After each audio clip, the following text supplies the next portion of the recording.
Լրություն հարգելի գործընկերներ, լրություն դա ալիչում։ Ուրեմն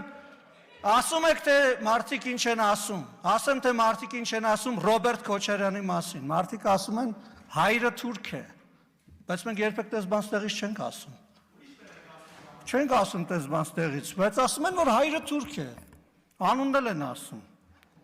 Ասում են անհայրենիք դավաճան են դրանք, Արցախը լքել են, պատերազմական վիճակում Արցախը թողել են ընտանիքով, թողե գնացել են։ Մի կոպեկ ոչ Ղարաբաղի, ոչ Ղարաբաղցու համար ոչինչ չեն արել։ Ասում են դրանք անհայրենիք դավաճաններ են, բայց մենք տես բան չենք ասում ստեղից։ Չենք ասում տես բան ստեղից, պահպանում ենք կոռեկտության սահմանները։ Հա, տեղը նստի ու մի խոսի, ես քո խոսալու ժամանակ ստեղից բան է ասում։ Հիմի կհանեմ կշպրտեմ դուրս դահլիճից։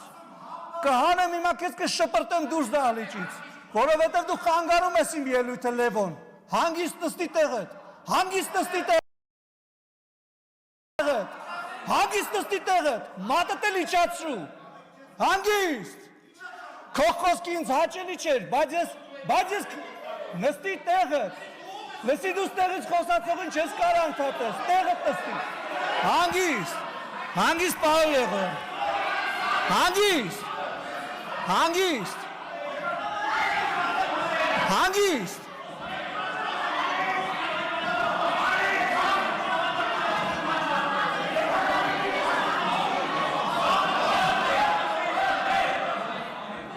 Ուրեմն հանգիստ, սիրելի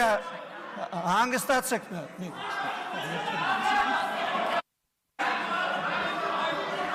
հատ հանգստացեք, Նարեկ ջան հանգիստ, պարոն Եղոյան ձեր տեղը նստեք, Գառնիկ Դանելյան ձեր տեղը նստեք, Լևոն Քոչարյան դուրս եկեք դահլիճից։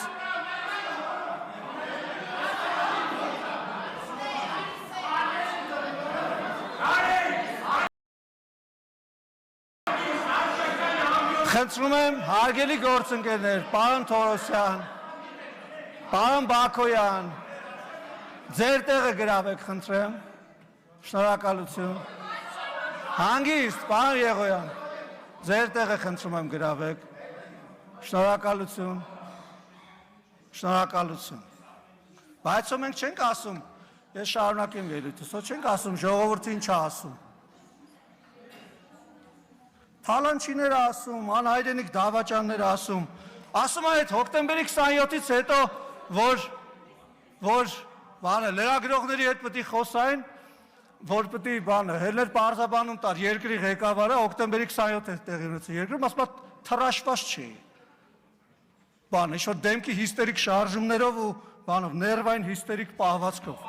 Պետք է տեսել Մարտի 1-ին ասում է, մարդիկ դուրս էին գալիս, կրակում էին, հետո թաքնվում էին մյուս մարդկանց հետևը։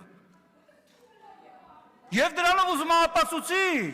չերյո մուխայով, պարոն Եղոյան, խնդրում եմ էլի, մի ընդհատեք էլի, Տիկին Հակոբյան, խնդրում եմ էլի, ժողովուրդ ջան, հանգիստ էլի, պարոն Օհանյան, հանգիստ ժողովուրդ, լավ հասկացանք, հարգելիս հանգիստ, թողեք խոսեմ, էլի, ժողովուրդ ջան, հանգիստ, ուրեմն, ասում է կրակում էին, թաքնվում էին մարդկանց հետևը, դրանով ապացուցում է չերյո մուխայով, ուղիղ մարդու վրա կրակելը, ու դիմահար կրակով սպանելը, հասկանում եք, քաղաքի կենտրոնում մարդիկ են մացել, դուք չեք մացել, խնդրում եմ էլի մի բան արեք էլի, մի ընդհատեք էլի, հա գիտեմ, ախր գիտեմ, ժողովուրդ ջան, վերցրել է այդ պայթուցիկը ձեռն է պահել, այդ մարդը վիրավորվել է, շատ եմ ցավում դրա համար, բայց դիմահար կրակով մարդ սպանելը ուրիշ բան է, այն էլ քանի հոգու է, մի հոգու չէ, որ ասես միամիտ ա եղել, ուրեմն եւ դա փորձել է արդարացնել, ասում է ուչաստկովի գործը հիստերիկ պահվածքով դեմքը ծռելով էլ խոսում է, մարդկանց վրա դախը ազդում է, բայց մենք դες բաներ չենք ասում ստեղից, մենք արձագանքում ենք, գնահատական ենք տալիս, հասկանում եք, չի կարելի գալ, այտենց ինչ-որ մենել մարդկանց վրա գցելով, էլի, ասենք ինքը իր անունից չի ասում, էլի, մարդիկ են դենց ասում, մենք կան բան ասենք մարդիկ, որ ձեր մասին ասում են, բայց չենք ուզում բան անենք, էլի, ասենք չենք ուզում ինստիտուցիոնալացնենք այդ բանը։ Պետք չի էլի տենց գնալ։ Ասում է չկա ոչ մի լումա ապօրինի գույք։ Պատկերացնում եք։ Ուրեմն բանա կգնաք այդ ցուցմունքը որ տալիս եք այդ արդարացումները, կգնաք դատարանում կասեք ոչ մի լումա ունեք, չունեք։ Մարդիկ ամեն ինչ գիտեն։ Բայց այդպես պաշտոնավարել եք բանը, միլիարդներ եք կուտակել, այդ ո՞նց եղավ։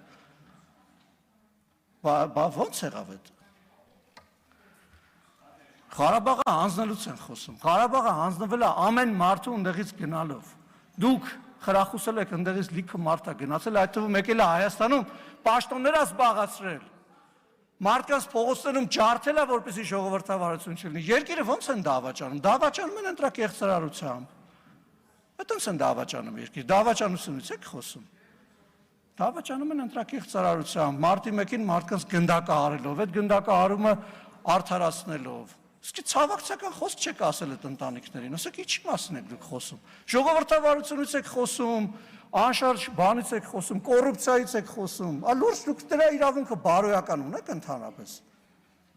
Ընդհանրապես Ղարաբաղից եք խոսում, բարոյական իրավունք ունեք։ Ղարաբաղցի լինելով լքել եք թողը գնացել եք Ղարաբաղից։ Ձեր բանը հրաշալի կյանքն պարոն Օհանյան ձեզ էլ կարա դառնամ, էլի եւ պետք է լինի։ Մի հիշացրեք ձեր մասին, էլի հանգիստ ելույթ եմ ունենում։ Ձեր քաղաքական ղեկավարի մասին եմ խոսում, ձեր պաշտպանյալի, պարոն Մինասյանի պաշտպանյալի, գալիս ոստեղ advokatի դերատանում Ռոբերտ Քոչարյանի համար։ Ախր լավ գոնե եթե մի քիչ դեմք փրկելու հարց ունեք այդ մարդը մի պաշտպանեք ստեղ։ Նախստե դատարան չի, երկրորդն էլ ասենք ձեր պաշտպանության կարիքն էլ երևի չունի, էլի։ Ես ընդհանրապես ուզում եմ ասել, որ այս ամբյոնը ուժ ունի։ Երբ որ դուք հարված եք հասցնում, նաև այդ հակահարված եք ստանալու։ Եվ այդ հակահարվածը լինելու է ժողովրդի անունից հակահարված։ Եթե դուք մարդկանց անունից եք խոսում, այնց հակահարված կստանաք, ամբողջ կյանքը նոկդաուններից ու նոկաուտներից դուրս չեք գա։ Մի արեք այդպես։ Եթե ուզում եք նորմալ, հանգիստ քաղաքակիրթ խոսալ, եկեք նորմալ, հանգիստ քաղաքակիրթ խոսացեք, քաղաքակիրթ պատասխան կստանաք, նորմալ պատասխան կստանաք։ Կգաք ստե թևեր կթափահարեք, գնահատականներ կտակ, երկրի վարչապետին բան կասեք, այնց հարված կստանաք։ Դուք չեք պատկերացնում ուղղակի, ոտերները տակներից հետ կփախչի։ Չեք դիմանա։ Պարոն Օհանյան, դուք սենց ասեմ, էլի, չեք կարող։ Չեք կարող, նույնիսկ համարժեք չի ձեր խոսքը։ Ձեր խոսքը բանի տեղ դնող չկա, արժե զրկված է։ Դուք Քոչարյան Ռոբերտի պաշտպանն եք։ Ուժային պաշտպանը, դուք մարտի 1-ին ժողովրդի սպառնացած ուժային եք, դուք բանակի ողնաշարը կոտրած ուժային եք, դուք բանակը քաղաքականացրած ուժային եք, հասկանում եք։ Չեք կարող, դուք չունեք այդ իրավունքը ինձ ստեղ բան ասելու, չունեք այդ իրավունքը, հանգիստ պետք է նստեք, լսեք, հարվածները ուտեք, փորձեք դիմանալ, բայց չեք կարող։ Դրա համար